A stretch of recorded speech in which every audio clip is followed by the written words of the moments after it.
Thank you, Louis. So, rejection and regret.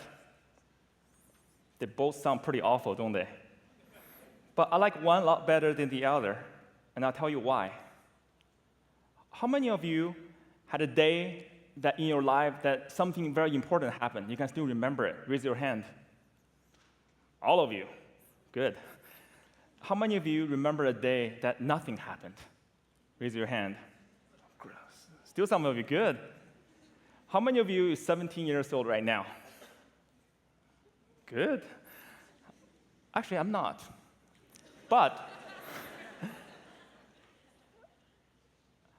I remember a day when absolutely nothing happened, and that's when I was 17 years old. I was a random morning, and I was a freshman at the University of Utah. I was walking from my dorm room to my physics class, and there was a snowstorm the night before, and the entire campus was covered with white. And as I was walking across the tennis courts or the soccer fields, I still remember the voo, voo sound as I was stepping on the fresh snow. I felt good. I felt great. Just 3 years prior, I was in Beijing, China. Bill Gates came to my hometown. And ever since, I've dreamed to come to America to become this entrepreneur and change the world the way he did. And 3 years later, the first part happened. I came and enrolled at a good university, and I was ready to learn. I was ready to explore. I was ready to build. And I was ready to conquer. The fresh snowfield was like the universe to me, and ready for me to blaze my own trail. I felt the world was in front of me. Everything was possible. I was on top of the world. I still remember that day when actually nothing happened. I remember so much that I took a picture of it. I wasn't completely naked. When you were 17, you get carried away, you know that. But 13 years went by in the blink of an eye.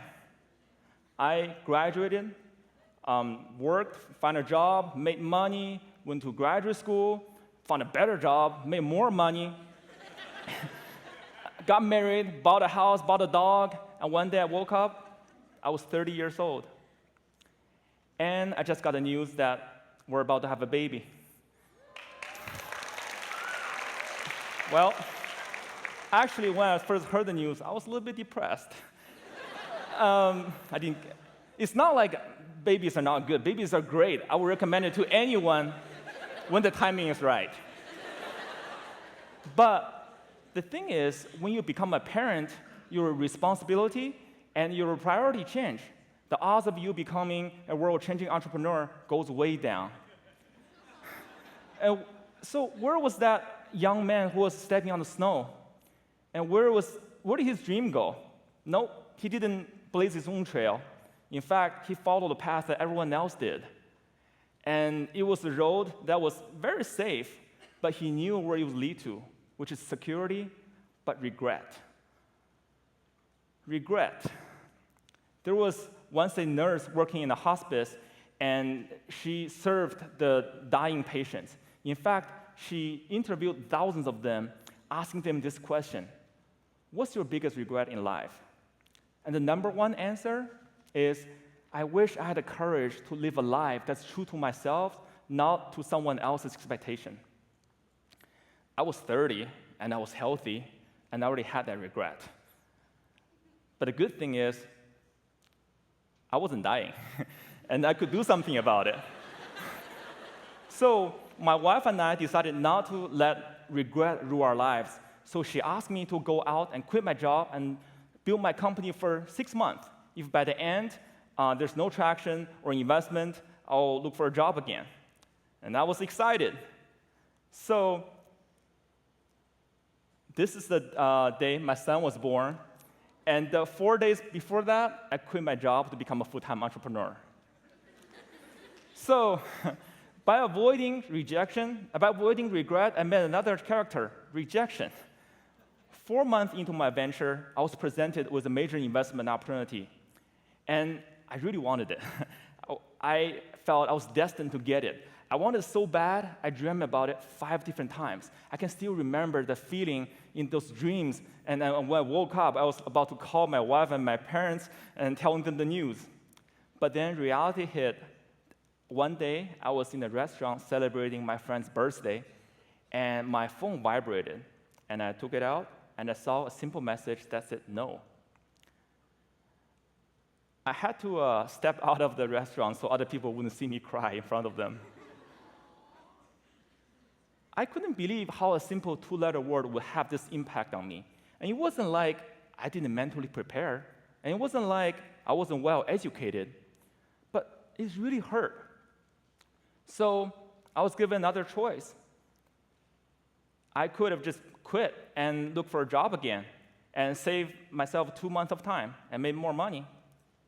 But by doing that, it would be back to regret again because I did not give my hardest and go the full length of 6 months. But if I kept going, it was more than likely I would go through the same process and get rejected again. And that was terrifying.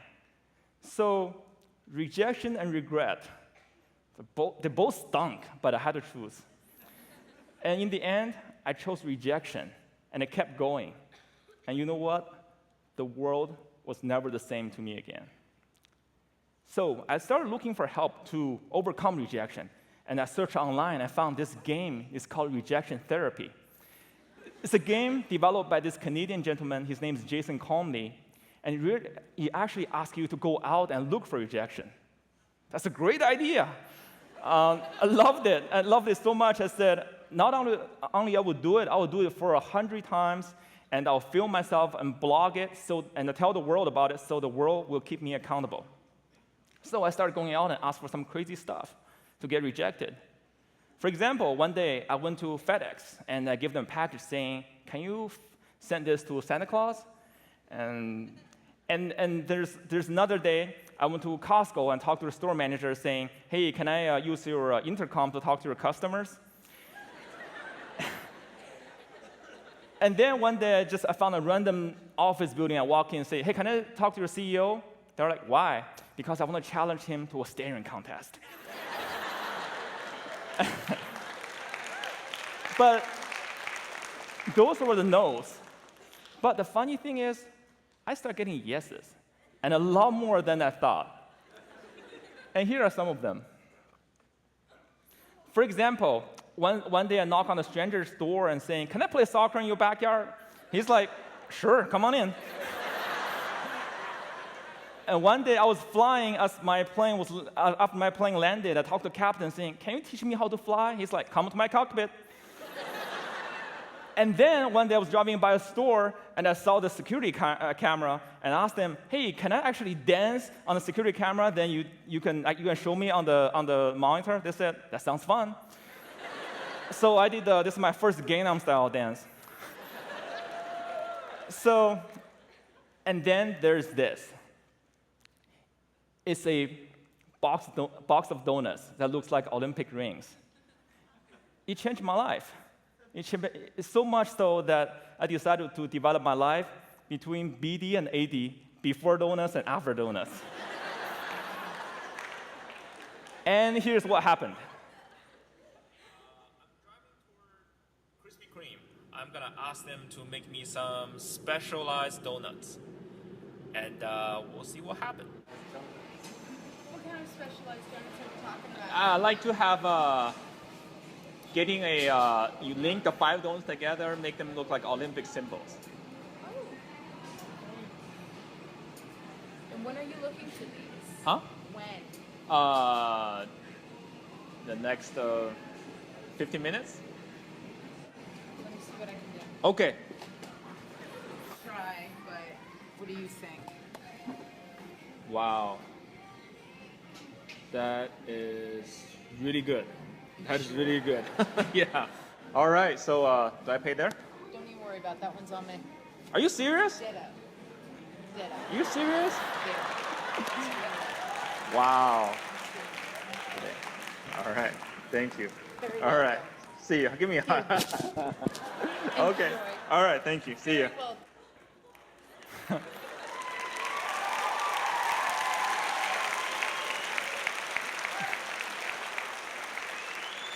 And that was only a shortened version of the video. The full video got over 5 million views on YouTube. If just 6 months ago you told me rejection could be fun, delicious, and sweet, I would say you're crazy. In fact, I would give you rejection right there. But now I'm having the best time of my life. I actually learned a lot about myself as well. I'm a better communicator, I'm a better negotiator, I'm even a better dancer. But more importantly, I can see rejection eye to eye and remain very calm and see it as what it is. It's actually not this monster bag of hurt that I originally thought. It's actually not, it's some universal truth about who I am. It's just someone's opinion. It actually says just as much about that person, the person who rejected me, as about me. So, and I can even turn the table and to improve myself using rejection. So because of that donut video, people started following my rejection blog, and people started sending me emails and thanking me because they find this very inspiring. And also, they told me stories of how they're trying to overcome their fear of rejection. For example, there's this artist here in Austin, and her art are amazing. They're beautiful and profound, but no one noticed. So after the donuts video, she told me, she's like, well, the donuts are nice, but I'm a real artist. And if you have the courage to ask that, why shouldn't I just tell people about it? So she started telling news media and her friend, and the arts touched a lot of lives and made national news. And then there's this man who told me that he's always had this fear of rejection, so much so that sometimes he goes to restaurants, he didn't even dare to ask ketchups because his stomach would churn. Then just last year, his wife was diagnosed with cancer. And he said he learned that the American hospitals are not this perfect place where we think that everything works. Sometimes you have to push the doctors and nurses to get things done. And then he saw my video. He's like, if you have the courage to ask strange requests for rejection therapy, I'm trying to save my wife's life here. And why shouldn't I ask? So he did, and he thanked me. So rejection is really like chicken. It can be yummy and yucky. It depends on how you cook it.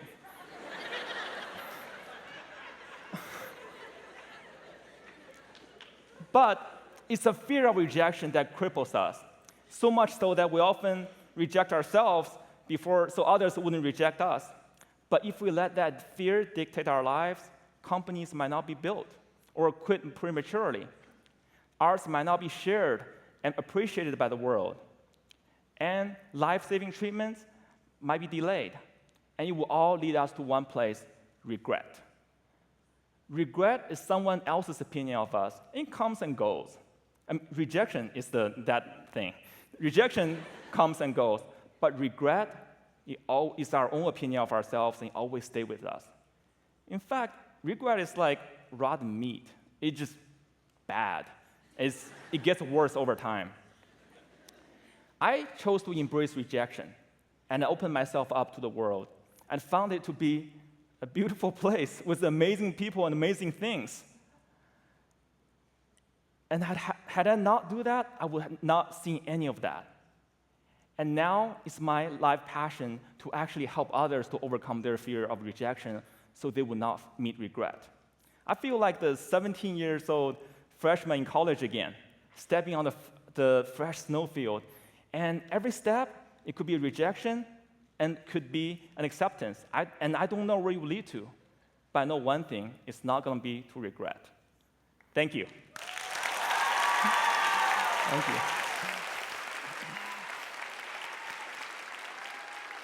Thank you.